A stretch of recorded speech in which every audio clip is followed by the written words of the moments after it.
In Connecticut, we created the Connecticut Choosing Wisely Collaborative. It was a number of stakeholders that came together with a real interest in how could we use these tools and materials to improve care for our patients and also to reduce healthcare disparities. So there was an effort by about 5 or 6 groups that came together that met every month that thought through, is there a practical way that we could take these tools and make them part of the workflow of seeing patients? And also train patients in how to use these and feel comfortable in asking questions about, what about this procedure? Is this the right procedure for me? What are the risks and benefits? What are the potential side effects? Are there other options? What's this going to cost?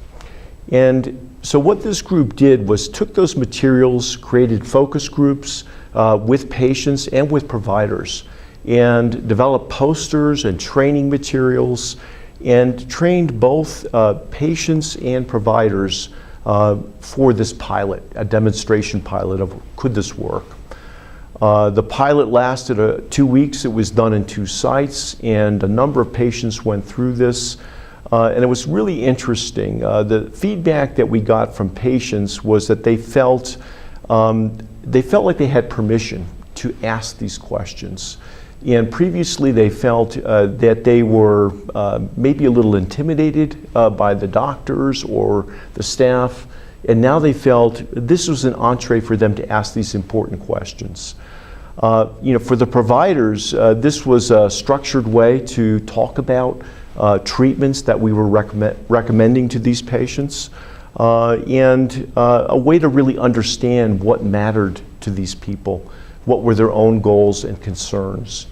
And there were a couple of surprises, that came out of this. The providers, the physicians and the clinicians thought that cost was going to be the #1 concern for patients. And it turned out that side effects and risks were top of the list. That's what people really wanted to know about.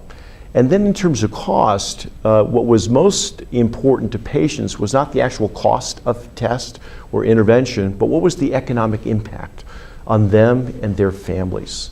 So could they work? How much time out of work? What was this really going to mean?